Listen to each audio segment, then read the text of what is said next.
Assalamualaikum warahmatullahi wabarakatuh.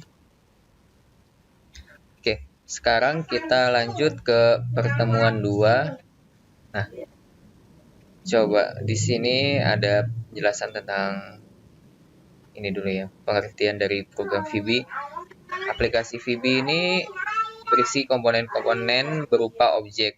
Nah, setiap komponen memiliki event dan metode, misalnya mengklik, mengetik, meletakkan kursor, dan sebagainya. Itu semua event-event yang akan memicu metode yang ada dalam objek tersebut. Nah, metode itu sebenarnya ya merupakan kode program itu sendiri. Nah, di sini ada ilustrasi. Nah, di mana di sini ada sebuah button.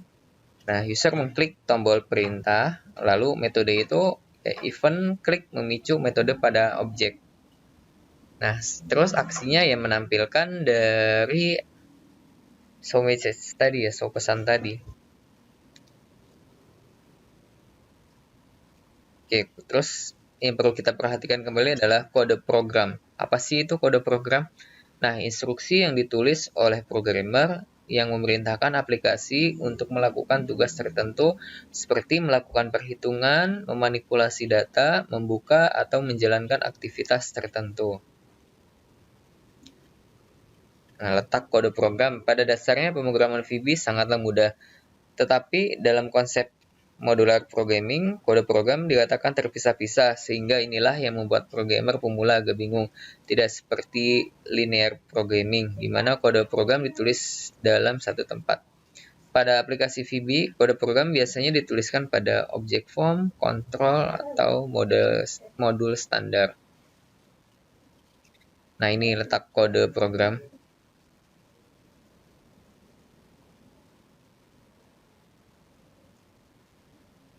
Nah, ini coba contoh letak kode program yang dikatakan pada form load ya, form pada saat dibuka.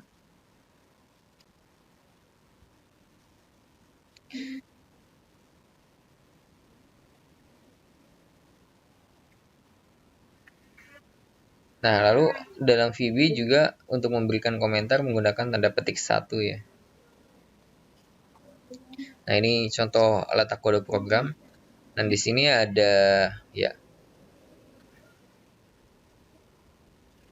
ada private sub cmd exit, ini untuk exit ya, n atau unload me. Nah, ini command OK. Ini ada pada saat double klik. Ini pada saat form ini di load. Nah, selanjutnya ada pengembangan program. Ada beberapa definisi singkat yang perlu dipahami dalam pengembangan suatu program dengan VB. Di antaranya adalah control, objek yang akan digunakan dalam mengembangkan tampilan antarmuka program. Kontrol yang akan digunakan adalah controller yang ada di dalam toolbox. Selanjutnya ada event. Aksi yang akan terjadi terhadap suatu kontrol, misalnya tombol ditekan, mouse diklik, dan sebagainya. Selanjutnya ada metode. Metode adalah yang digunakan sebelum aksi suatu objek terjadi. Sebagai contoh, suatu command button memiliki metode hide, form mempunyai metode visible, dan lain sebagainya. Selanjutnya ada objek, elemen dasar dari suatu program. Lalu ada procedural, kumpulan perintah atau statement. Ada properties, karakteristik yang melekat pada suatu objek. Nah, di sini ilustrasi dari sebuah objek mobil. Nah, mobil itu bisa metodenya itu ada maju, mundur, berhenti contohnya. Lalu eventnya ada pintu dibuka, ditabrak, didorong. Lalu propertinya ada merek, tipe, warna. Selanjutnya pada form, metodenya itu ada hide, move, atau show. Terus eventnya click, load, atau resize. Terus propertinya ada backcolor, border style, dan caption.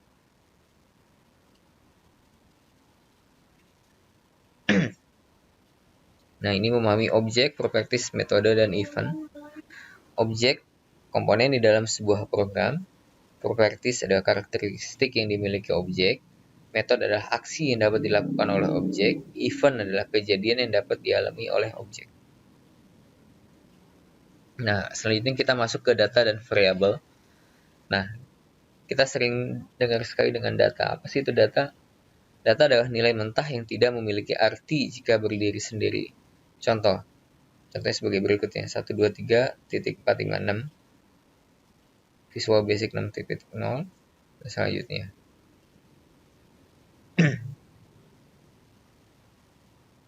Nah, selanjutnya di sini ada tipe data. Tipe data ada integer, ukurannya itu 2 bit. Nah, nilainya bisa dibaca ya nanti. Selanjutnya ada byte, 1 byte, bilangannya bulat dari 0 hingga 255. Selanjutnya itu ada desimal. Nah, boolean hanya memiliki dua nilai, yaitu true dan false. Selanjutnya ada string.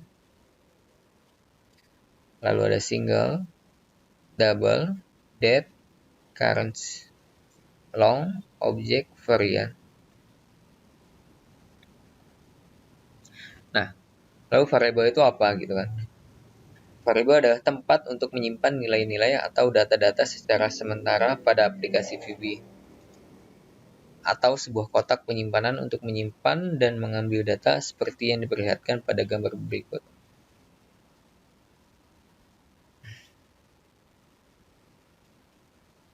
Nah, untuk mendeklarasikan sebuah variabel itu menggunakan perintah dim atau dimension-nya.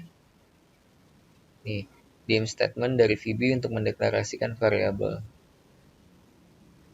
Nah, selanjutnya nama variabel adalah nama variabel yang digunakan untuk menyimpan nilai. Selanjutnya ada tipe data, tipe variabel. Tipe variabel yang bergantung pada tipe data yang akan disimpan dalam variabel tersebut. Nah, contohnya dim alamat string, dim as integer, dim tanggal sdate contohnya ya. Nah, penulisan statement dim bisa diletakkan di mana saja tergantung dari kebutuhan variabel ya. Umumnya diletakkan pada bagian teratas control form atau pada mode standar. Nah, selanjutnya ada variabel, ada dua, yaitu variabel global dan variabel lokal, di mana variabel global ini digunakan pada seluruh program oleh semua objek, kontrol maupun modul-modul lain. Sedangkan variabel lokal digunakan pada prosedur event yang bersangkutan.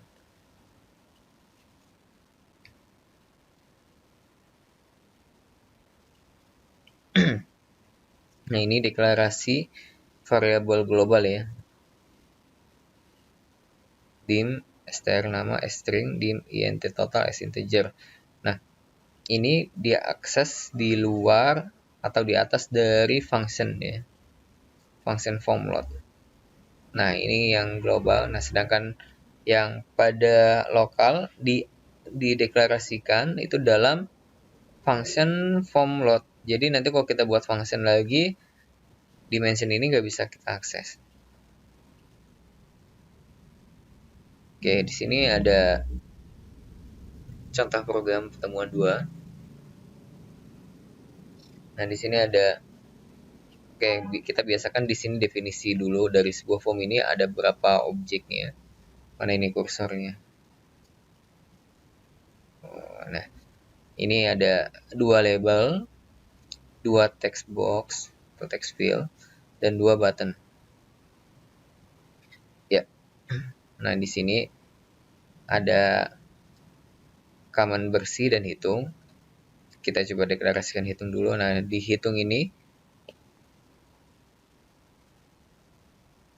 kita buat variabel dim kali 5 namanya, dimana kali 5 ini adalah sama dengan val text1.text dikali 5 ini. Jadi ini adalah program perkalian kali 5 pokoknya. Apa yang dimasukkan itu apa yang dimasukkan nilainya dikali 5. Nah, ini diubah menjadi integer dan dikali 5. Nah, dimana hasilnya itu adalah di sini text2.text sama dengan kali 5. Berarti 12 kali 5 hasilnya 60. Nah, sedangkan bersih adalah biasa ya untuk membersihkan. Pada saat diklik maka hasilnya akan kosong lagi, tidak terisi 12 dan 60. Dan set fokusnya akan berada di teks 1. Oke, selanjutnya di sini ada tambah, kurang, bagi, kali. Dan di sini ada bilangan pertama dan bilangan kedua. Misalnya di sini ada 8, 4. Oke, sebelumnya kita definisi dulu ya yang tadi. Di sini menggunakan 3 label, 3 teks field atau text box, lalu 4 comment button ya. Nah, ada bilangan pertama dan kedua. Nah, di sini masing-masing dikonversi ya menjadi integer agar bisa diakses. Nah, ini dari tambah dulu deh, tambah. Maka ini dijumlahkan ya, text1.text ditambah text2.text, lalu kurang, ini dia, text1.text diambil file text2.text. Nah, selanjutnya itu kali text1.text dikali text2.text, lalu bagi text1.text dibagi text2.text.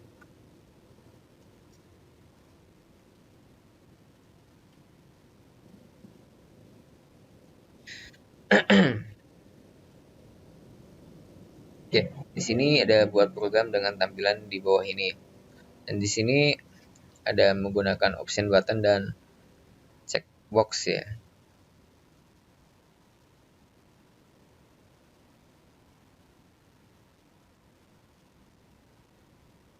Nah, di sini kita baca dulu penjelasannya. Oke, nanti ini kita langsung praktekkan saja. Dibahas di soal praktek. Oke, ini juga. Oke, jadi demikian dulu pertemuan 2 untuk sesi teori ini ya. Nanti dilanjutkan ke sesi praktek. Oke, sekian dulu. Wassalamualaikum.